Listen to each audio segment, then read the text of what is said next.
പാർട്ടിയുടെ നിലപാട് വളരെ ക്ലിയറാണ്. ഇടതുപക്ഷ മുന്നണിയോടൊപ്പം നിൽക്കുന്ന പാർട്ടിയാണ്. അതോടൊപ്പം തന്നെ അർഹമായ പ്രാതിനിധ്യം നമുക്ക് ലഭിക്കേണ്ടതായിട്ടുണ്ട്. കാരണം സോഷ്യൽ ബേസുള്ള പാർട്ടിയാണ്. എല്ലാ ജില്ലകളിലും പാർട്ടിയുണ്ട്. അർഹമായ പരിഗണന നമുക്ക് ലഭിച്ചേ മതിയാവും. അത് ഈ യാത്ര കഴിഞ്ഞ് അതിൻ്റെ സീറ്റ് വിഭജന ചർച്ചയുടെ സമയത്ത് ഈ കാര്യങ്ങൾ ഞങ്ങൾ ഉന്നയിച്ചിട്ടുണ്ട് മുമ്പ് തന്നെ. അപ്പം ആ രീതിയിലുള്ള പ്രാതിനിധ്യം നമുക്ക് ലഭിക്കണം. ഇന്നത്തെ ഒരു രാഷ്ട്രീയ സാഹചര്യം നോക്കുമ്പോൾ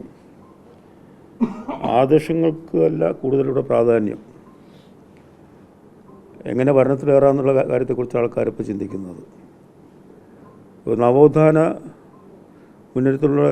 മുന്നേറ്റമുണ്ടായ കേരളത്തിൽ ഇന്നത്തെ സ്ഥിതി എന്താണ്?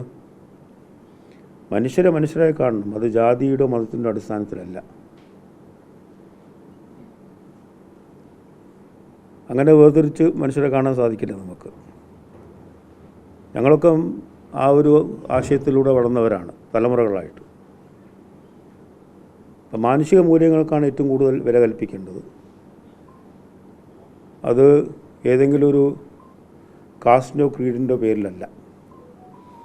അധികാരത്തിലെത്താൻ വേണ്ടി ഏത് മാർഗം സ്വീകരിക്കുക എന്നുള്ളതല്ല ഞങ്ങളുടെ നിലപാട്. ഞങ്ങൾ ചെറിയ പാർട്ടിയാണ്, പക്ഷേ വ്യക്തമായ കാഴ്ചപ്പാട് ഞങ്ങൾക്ക് ആ കാര്യങ്ങളിലുണ്ട്. അതുകൊണ്ട് കേരളത്തെ ഇന്ന് നടന്നുകൊണ്ടിരിക്കുന്ന ചില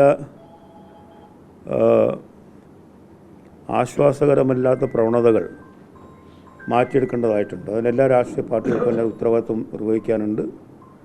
അത് നിർവഹിക്കുമെന്ന് തന്നെയാണ് ഞങ്ങൾ പ്രതീക്ഷിക്കുന്നത്. ഇനിയിപ്പോൾ നിങ്ങളാരും ഒരു ചോദ്യം ചോദിക്കേണ്ട, നിങ്ങൾ മുന്നണി മാറുമോ കുറേ കാലം ചോദിക്കാൻ തുടങ്ങിയിട്ട്. അല്ല, മറുപടിയും കുറേ കാലം ഞാൻ പറയുന്നത് തുടർച്ചയായി പറഞ്ഞുകൊണ്ടിരിക്കേണ്ട കാര്യമില്ല. ആ ചോദ്യത്തിൻ്റെ പ്രസക്തിയില്ല. ബാക്കി എന്തെങ്കിലും ചോദിക്കുകയാണെങ്കിൽ നിങ്ങൾക്ക് ചോദിക്കാം.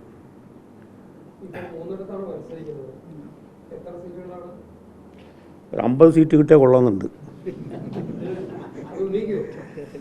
അങ്ങനെ ഉന്നയിക്കാൻ പറ്റുമോ? അല്ല, അത് നമുക്ക് ആലോചിക്കുക.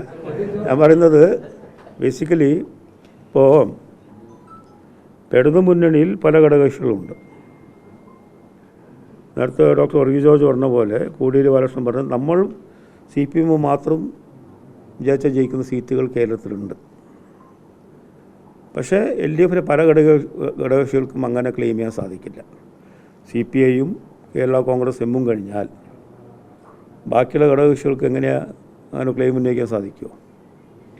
അപ്പം നമ്മൾ പല മണ്ഡലങ്ങളും നമ്മളൊരു ഘടകമാണ്. നമുക്ക് അവിടെയുള്ള ബേസ് നമുക്കുണ്ട്. ആ പരിഗണന കൂടി വെച്ചിട്ടായിരിക്കണം സീറ്റ് ചർച്ചയിൽ ഞങ്ങളെ പരിഗണിക്കേണ്ടത്.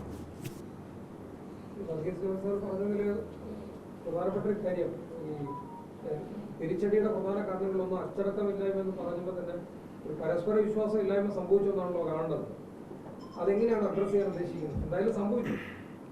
ഈ അച്ചടക്കമില്ലായ്മ എന്ന് പറയുന്നത് നമ്മളുമായി ബന്ധപ്പെട്ട കാര്യം മാത്രമല്ല, മൊത്തത്തിലുള്ള കാര്യമാണ് പറയുന്നത്. ഇടതുപക്ഷ ജനാധിപത്യ മുന്നണിയുടെ ഒരു രീതിയുണ്ട്, ഒരു ഇലക്ഷനുണ്ട്. അതിൽ കുറേ മാറ്റം വന്നിട്ടുണ്ട്. അത് കാലം ഇങ്ങനെ പോകുമ്പം സ്വാഭാവികമായിട്ട് ചില മാറ്റങ്ങൾ വരും. ഈ അച്ചടക്കരാജ്യത്ത് എന്ന് പറയുന്നത് നമ്മളെ സംബന്ധിച്ച് മാത്രമല്ല, അത് നമ്മളോട് മാത്രമുള്ള സംഗതിയല്ല പറയുന്നത്, മൊത്തത്തിലാണ് പറഞ്ഞത്.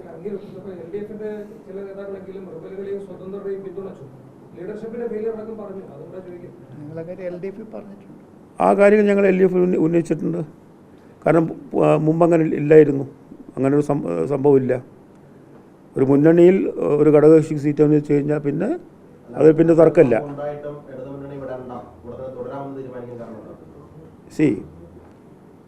ഇത് ബേസിക്കലി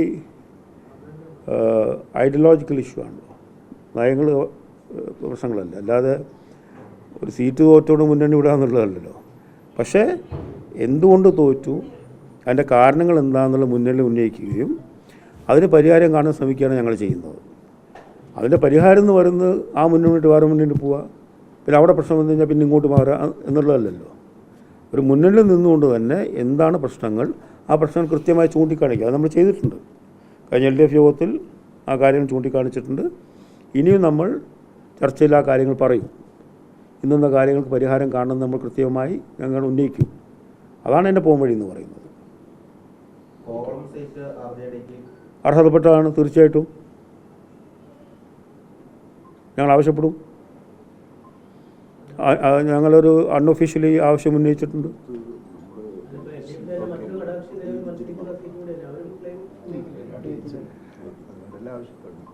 അതിപ്പോൾ മത്സരിക്കണമെന്നുണ്ടെങ്കിൽ ഞങ്ങളെ പാർട്ടി താരം എടുക്കേണ്ടി വരും. അവർക്കൊരാളായിട്ട് എനിക്ക് തോന്നുന്നില്ല. മത്സരിക്കാൻ ആളെ വേണ്ടേ?